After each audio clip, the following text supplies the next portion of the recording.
to Real Talk with Dr. LaWanda Hill. I am yours truly, the host, and I'm super excited to be joined again with you all. This is a community where we are centering Black women, our stories, our narratives, our paths, our unique journeys, as we are in pursuit of becoming a higher version of ourselves. Now, when we think of higher versions of ourselves, we know that we are not just simple beings. We are very complex. We are physical, we are mental, we are emotional, we are sexual beings. And this month, we are focusing on becoming a higher version of our sexual selves because September is Sexual Health Awareness Month. Now, this is a topic very near and dear to my heart. For those of you who do not know me, I am Dr. LaWanda Hill, a licensed psychologist, a consultant, and curator of spaces. And one of my areas of expertise is sexual health. And when I think of sexual health, y'all, it's not your traditional version of sexual health. I looked far and wide. The World Health Organization, I can't think of the other 3 or 4 major sites, but I looked at all these definitions of sexual health. And here is the theme that I discovered. The theme that most of these health organizations or entities have used to define sexual health really focus on a few things: disease-free, preventing unplanned or unwanted pregnancies, and very risk-oriented. Okay, risk meaning negative sexual health outcomes, which could be what I just named, unplanned pregnancies or sexually transmitted infections and so forth. And I get it, because when we think of health, we think of the absence of disease. But when I think of sexual health specifically, I fundamentally believe that there was a need, or believed that there was a need to pivot in how you think about that definition. And I came up with my own definition. And I came up with my own definition about 2 or 3 years ago. And this has been what has been driving my work, a significant portion of my work. So I want to read to y'all what I believe is the definition of sexual health. Sexual health is a state of well-being. It involves attitudes, beliefs, and behaviors that foster increased feelings of agency, greater capacity for pleasure and intimacy, and the ability to communicate explicitly about your sexual needs and desires to your partner or partners. So I want to break that down because I do believe that it's 4 components to sexual health. I believe fundamentally it involves being in a state of well-being. Right? Our whole selves are in a state of well-being. And we know, as I said, we're complex people. So our physical well-being, our sexual well-being, our spiritual well-being, and so forth. It also is comprised of our attitudes, beliefs, and behaviors. Those 3 things to me is kind of lumped into what I call our outlook on sex and sexuality. Like, what is our disposition? What is our posture towards it, right? We have internalized a lot of messages that I'm really going to unpack about sex and sexuality that really kind of keep us away from sexual health. And the third critical piece to me is really about our sense of agency, right? Agency meaning we have control, we have a sense of power, we have some autonomy, we have free will in our sexual health, right? If we don't feel like we're operating from a state of from agency, then I question our state of sexual health, or to what degree do we have sexual health? So that agency is so very critical. And as we're gonna dive a little bit deeper into that in this episode, when we really think about what messages have we gotten as women, broadly, and Black women specifically, about agency and sexuality, I don't know if they're all positive, right? So that agency is the third critical piece. And that fourth critical piece in sexual health to me is about communicating the capacity to communicate your needs and your desires to your partner or partners, which is so very critical. And so I'm really excited to share some resources I have about each phase of this sexual health that I think, or these 4 components of sexual health that I think is so very important. So this episode is dedicated to us exploring your pathways to pleasure. We're going to focus on pleasure and really unpack the pathway to pleasure, or pathways, because there are multiple pathways. Because pleasure so often gets left out of the conversation, or gets left out of the definition when we're talking about sexual health. And we're not doing that, because this show is about real talk, real conversations about our unique journeys as Black women. And our messages have certainly not involved our agency or our pleasure or our well-being. So we're here to shift that. I want you to think about your earliest messages that you received about sexual health, right? Think about it. What is the earliest messages? Most likely, the entities that provided you messages about sexuality and sexual health came from a few places.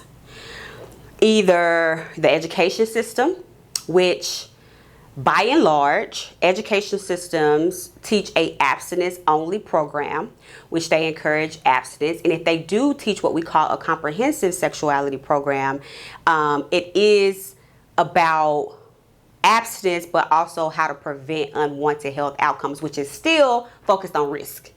Okay, nothing about pleasure. So you got your educational entities, if they taught, because I'm from Louisiana and there was no sexuality, there was no sex ed. Like, it just wasn't a sex ed. So that education is a socializing entity, but we know that it primarily focuses on like biology.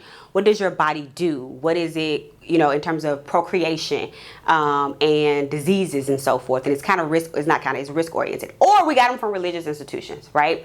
So Black folks, by and large, subscribe to the Christian doctrine or Muslim doctrine, and those are the two major religious institutions.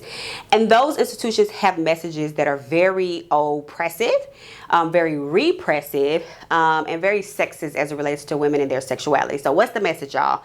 Don't have sex till you're married. Be chaste. Cover yourself up. There's no exploration. There's no thinking about pleasure. And then all of a sudden you get married, and then you do everything that you want. Where is the education? Like, where is the bridge, right? So you have risk oriented in high school, or in your, let's just say high school, because assuming not everybody goes to college, risk orientation in your high school. And then religious institution says no sex until you're married. Then you're married, then boom, your pleasure is for other people, your partner, your husband, if you are a female, not necessarily for you, right? Let's think about another socializing agency where we get messages from. Messages can come from pop culture, right?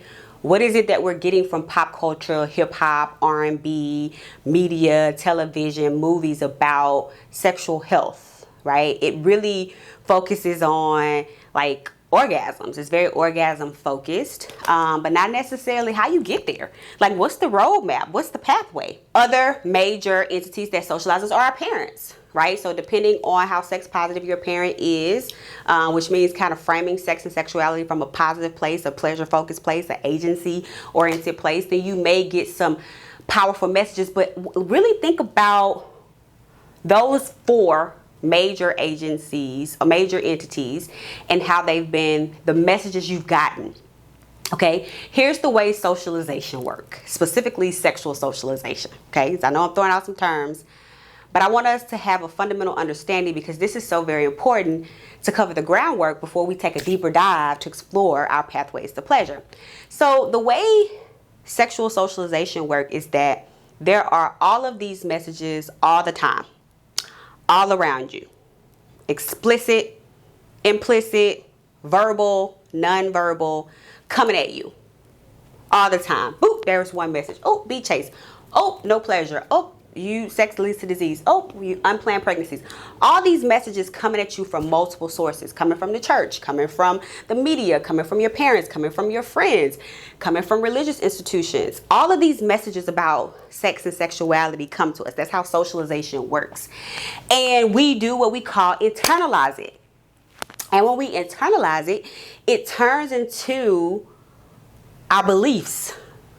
It turns into our attitudes. And those beliefs and attitudes then manifest in our behaviors, right? What we feel is acceptable, what we feel is unacceptable.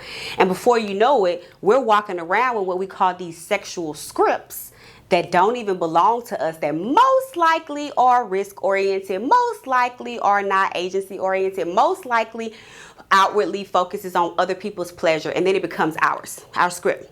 Now you're partnered, or you're dating, or, you're doing whatever you want to call when you're, engaging sexually with someone.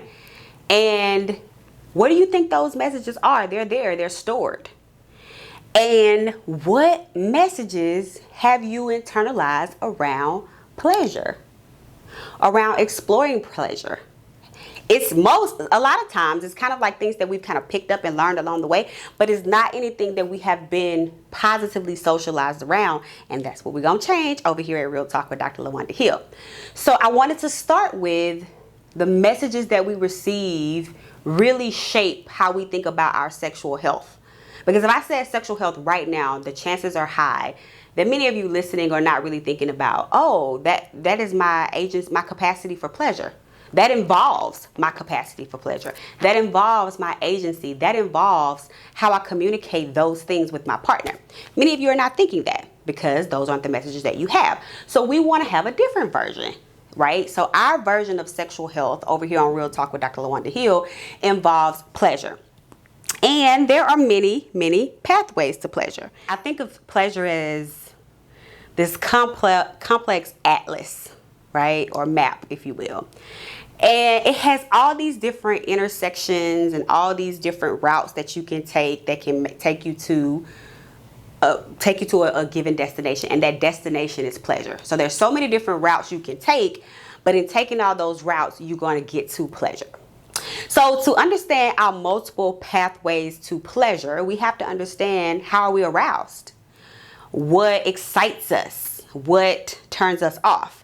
And so what is very fundamental to understand about that is the dual control model, right? It's the dual control model of arousal. So let me read y'all the definition. The dual control model of arousal proposes that our sexual response, meaning how we react, how we respond, is an interaction between what excites us and what inhibits us.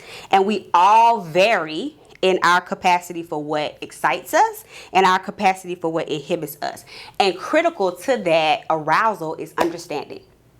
Okay, so let me break that down in layman terms. I know you like Dr. LaWanda Hill. What does that even mean? So when we're thinking about arousal, which is a pathway to pleasure, which is critical to pleasure, we have to think about, there's two critical components that's always happening at the same time. So it's what excites us, turns us on, activates that sexual response cycle, and then what inhibits us, turns that down, takes us out of that state of mind, that state of being, physically, emotionally, spiritually, cognitively. We all have what we call this excitatory response and this inhibitory response. And we vary in that. What I find is challenging for women is that we don't spend enough time figuring out what excites us and what inhibits us. Right? So exciting is what activates us, what turns us on, what makes us feel like we move from sitting down, eating, watching TV to, oh, I'm kind of excited, I want to engage sexually. Most of what we've been taught, y'all, about pleasure and arousal as women and as Black women specifically is that what excites us, someone else should know and tell us, and they should just automatically know it and be able to do it for us, right? So, oh, if he or she ain't doing this, then they don't know what they're doing, right? That's, to me, that is pleasure, thinking of pleasure and arousal as outside of yourself, as opposed to you having a fundamental understanding of what excites you, right? What turns you off? Because if you don't know what excites you and what turns you off, you can't communicate that. You can't communicate that. You don't have agency. You don't have agency. You can't get to pleasure. You can't get to pleasure. You don't have no sexual health. And that's that on that. There's no messages, aside from Real Talk with Dr. LaWanda Hill, that takes the time to really say, hey, you, Black woman, what excites you sexually? What turns you off sexually? Do you feel you have the agency, the will, the free will, the freedom, the liberation to explore what excites you? Do you feel you have the liberation, the freedom to explore what turns you off? And do you feel like you have the skills and the confidence to communicate that to your partner? That is the questions you should be asking yourself. That's what we want to focus on this September as we're exploring our pathways to pleasure. So trying to figure out, going back to my metaphor of being on a map, right? In the map, there's these different routes, there's these different interstates, there's these different journeys that can take us to the path of the end zone of pleasure. We have to figure out what's our unique journeys. There's several journeys. That's what I love about pleasure. There's not one. There's not a, oh, you can only get here if you go on Interstate 10, 59 South. That's not it. You can get to pleasure in multiple ways, but what is your unique pathways? What is your preferred pathways? And sometimes that's mood dependent, right? So to be able to understand our different pathways to pleasure, we have to understand fundamentally that dual process model. And that dual process model says that we know that arousal comes from what excites us and what turns us off. And knowing that, man, I can explore that. I can communicate that to my partner, and we can center those things in our sexual encounters, as opposed to them just figuring it out or them reading your mind to know what you want. Our pathways to pleasure is fundamentally based on those two concepts. So now, what I also know to be true about pleasure and our pathway to it is that it always involves our senses. Whatever excites you will involve your senses. Right? Now, whatever turns you off may also involve will involve your senses as well. But what excites you will involve your senses. What you smell, what you touch, what you hear, what you feel, what you taste. Those things will help you understand what excites you. How many times do we give ourselves permission, though, to explore our sensuality, which is what our senses appreciate in the context of sexuality? We'll go to all kinds of restaurants. We'll try all different types of cuisines, seafood, Mexican food, Latin food, Mediterranean food. We'll try it all and be like, oh, that's good. I'm exploring my palate. I'm exploring what I like because society has given us permission to explore that. But when it comes to sexuality and my pleasure, what do I like? We haven't given ourselves permission to explore that. But we have to break that attitude and that belief that exploration is not within our own agency and our free will and our power to be able to explore. So when we are understanding that, we get a chance to really have a posture of curiosity. It's what I call it. It's a posture of curiosity. So our pathways to pleasure, as we're discovering it, I want you to be able to ask yourself these questions. What kinds of touch excite me? What kinds of smells excite me? What is it that I need to hear that excites me? What does I taste that excites me? These are the different things that we really have to pause to understand our pathways to pleasure. It always involves our senses, because let's just take touch. Touch is so variable in terms of exciting. Some people like a very soft, light touch. Some people like a firm touch. Some people like a slap. Right? Some people like a hit. There's different forms of touch that turn people on. And if you haven't taken time to really explore that with yourself or with your partner, how are you going to get to your greatest state of sexual pleasure? How are you going to get to your greatest state of sexual health? So as we, are discovering our pathways to pleasure, I really want us to understand a few things. One, that many of the messages that we've received about our sexual health have not involved pleasure. It has primarily focused on risk and avoiding unwanted pregnancies and avoiding sexually transmitted infections. It has not focused on being pleasure-centered, right? So we're focused on being pleasure-centered as we are working to become higher versions of our sexual selves. And as we're coming to be more higher versions of our sexual selves and we're centering our pleasure, we need to understand what excites us and what turns us off. We can't understand that unless we explore that. Explore that through our senses. What smells, what tastes, what touch, what do we hear, what do we need to see that excites us? Now we're getting to a space where we can explore our pathways to pleasure, because we know pleasure you can get there in many different routes. But if you don't believe that you have the agency to get there, and if you believe that you can only arrive at pleasure from something somebody else can bring, as if it's an outside job, then we're kind of in, tricky territory there. I hope that from this episode, you have walked away with a new definition of sexual health. And I hope that pleasure has moved from the back burner to being front and center. And understand that pleasure is something that is your birthright, and it's something that you have the agency to explore. And once you explore it, you then have the responsibility to communicate that to your partner or partners, to be able to be in this state of well-being and have sexual health. So I understand that this may be a complete paradigm shift, right? Like, because especially as the beginning of the show, when we talked about all these different socializing agencies around sex and pleasure, the church, our parents, the media, education systems, pleasure isn't centered in sexual health at all. So this is probably all new information, and it's like, what? Where do we even begin? I have a resource for you. I am offering a free workshop on exploring your pathways to pleasure this month. There will be details in the comments, so you can be able to check it out.